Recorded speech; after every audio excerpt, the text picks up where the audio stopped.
Hi, I'm Steve Miletto from the Teaching, Learning, Leading K-12 podcast, a part of the Education Podcast Network, just like the show you're listening to now. Shows on the network are individually owned, and opinions expressed may not reflect others. Find other interesting education podcasts at edupodcastnetwork.com.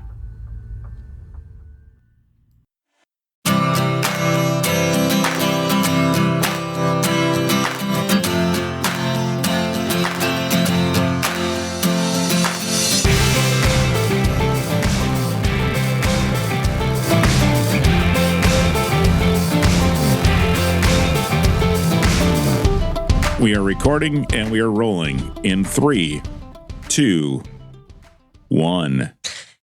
Thanks for listening to the Tech Tools for Teachers podcast, where each week we talk about a free piece or two of technology that you can use in your classroom. I'm your host, Shanna Martin. I'm a middle school teacher, technology instructional coach for my district. And I'm her producer and husband, Fuzz Martin. Shanna, roses are red. Violets are blue. I produce this podcast just for you. Aww, that's so cute. Oh, thank you. It's Poetry Week. It's Poetry Week. I don't know if it's officially Poetry Week because that's an actual thing. It is an actual thing. This is just us talking about poetry this week on this podcast. Correct. But you can listen to it now, and you can listen to it on Poetry Week. You listen to it any day you want. It's a podcast. Or over and over and over and over Put again. it on repeat. Yeah. It'll be so fun. Go to sleep. So we are here. It is the end of September. It feels like July because it is hot.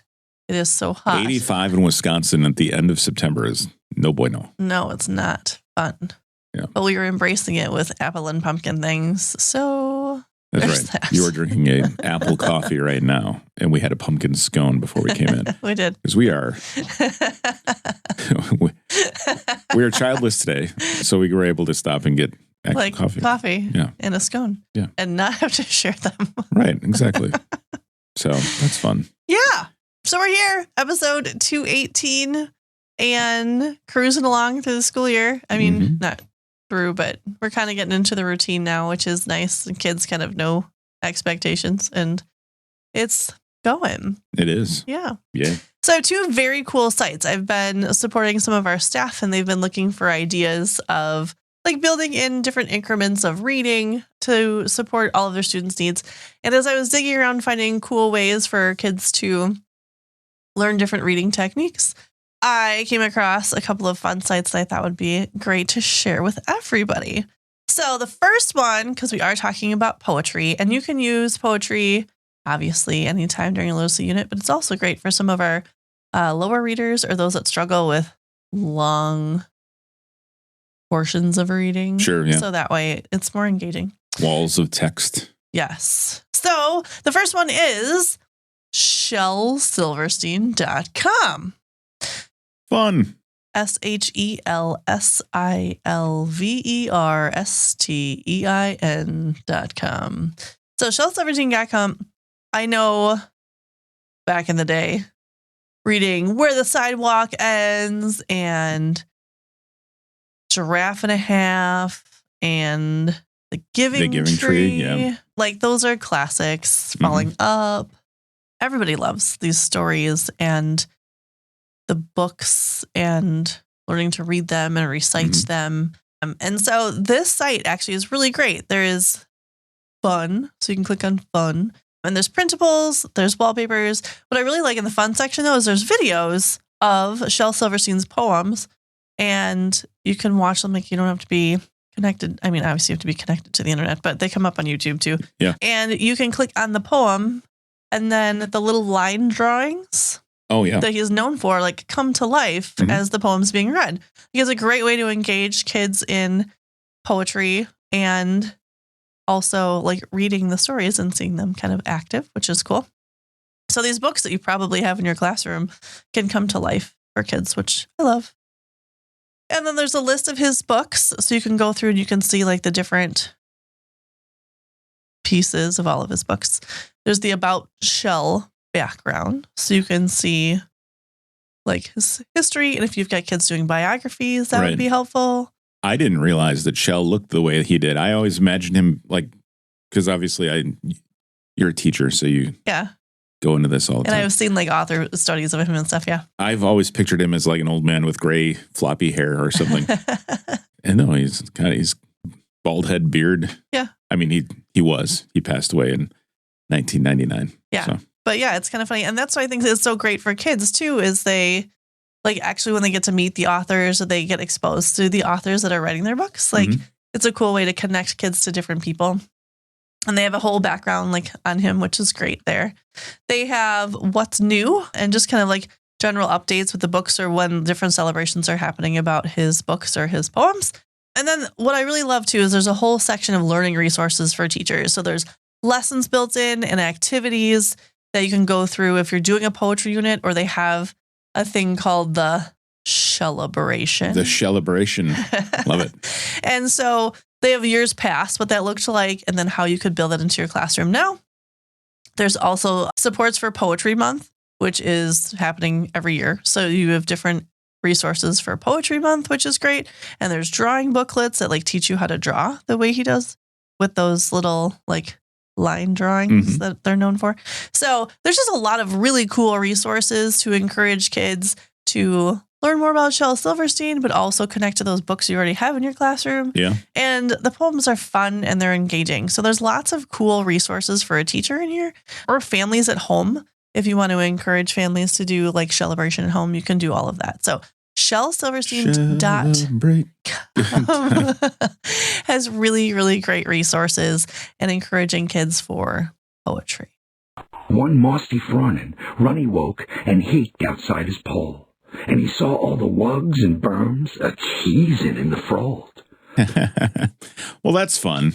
Yeah. So it makes it like, it brings it to life a little bit, which is cool. Yeah. shelsilverstein.com. Cool. Cool. All right. We got another fun poetry site. Yeah. The second one is poetryforkids.com. Poetry for kids. The number 4, right? The number 4. So it's POETRY number 4 KIDS.com. And it's through Ken Nesbitt. And it has another like giant collection of resources for poetry. And what's fun about this one is there's a lot of like encouragement of funny poems. Yeah. So there's listed funny poems that you can listen to. Like today I packed my lunch myself. I got my lunchbox off the shelf and quickly filled it to the top. I don't know why I couldn't stop. So it's really cute. Like there's just different relatable fun poems for kids. So as you're going across the top, there's like a bar that has all the different resources in there. And they have collections of like funny poems and classic poems, nursery rhymes. You can like pick and choose what you like, or poems by subject. Certain things are paid within there, so you just have to be careful. Like some things are free and some things are paid. And if you're there, you can become a member and have access to everything. They do have poems by reading level and by length, but when you click on some of those, you're not able to get to everything. So just be aware, like lots of things are free and resourced, but some of them you have to like pay or make a donation to the site. There are really great lesson plans. So as you're going across, you can click on poetry writing lessons, or you can have students, they have a rhyming dictionary. So you could do it as a whole class, like on your smart board if you choose to, or you could use the rhyming dictionary, like put it in a choice board for your students, and you could give them access to the rhyming dictionary if they're creating their own poetry.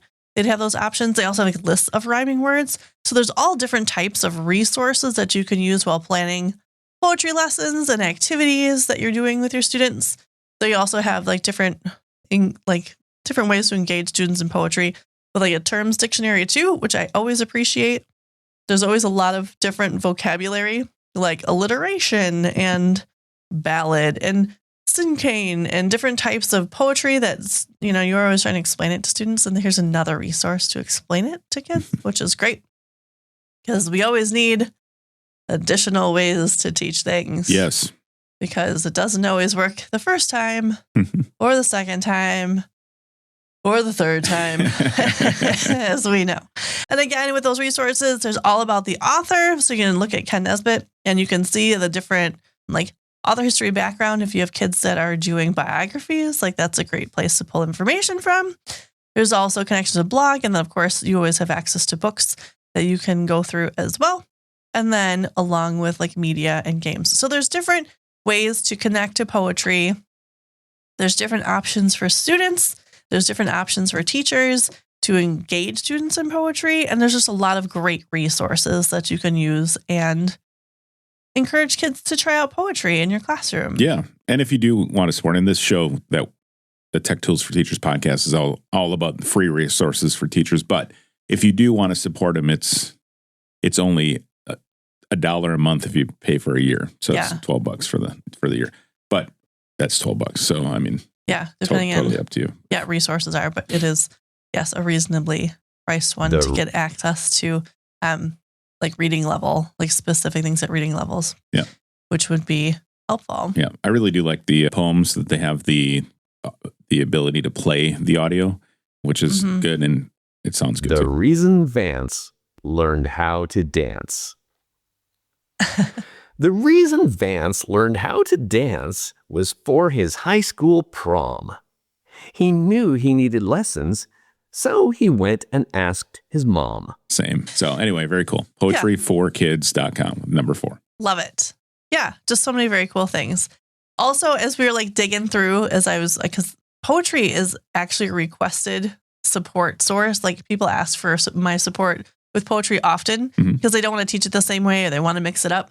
And I went digging through the archive, of course. So episodes 78 and 114, I both gave other poetry resources that would be helpful. So if you're looking to build on your poetry teaching or engaging your students, or maybe you have a different group of kids this year and you're like, I need all kinds of resources, those would also be helpful for you.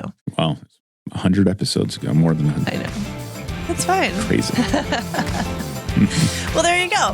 Thanks for tuning in. This has been the Tech Tools for Teachers podcast. If you ever have any questions, you can find me on Blue Sky, Threads, Facebook, Instagram at SmartinWI. And if you want to get more information on the links to the technology discussed in this episode, you can visit smartandwi.com. If you'd like to support the show, please consider buying me a coffee or two. Visit buymeacoffee.com/SmartinWI or visit smartandwi.com and click on that cute little purple coffee cup. Your donations help keep the show going. New episodes each week, but not next week because we're taking the week off. Thanks for listening. Slackers. Go educate and innovate. My fault. The ideas and opinions expressed on this podcast and the Smart and WI website are those of the author, Shanna Martin, and not of her employer. Prior to using any of the technologies discussed on this podcast, please consult with your employer regulations. This podcast offers no guarantee that these tools will work for you as described, but we hope they do. And we'll talk to you next time here on the Tech Tools for Teachers podcast.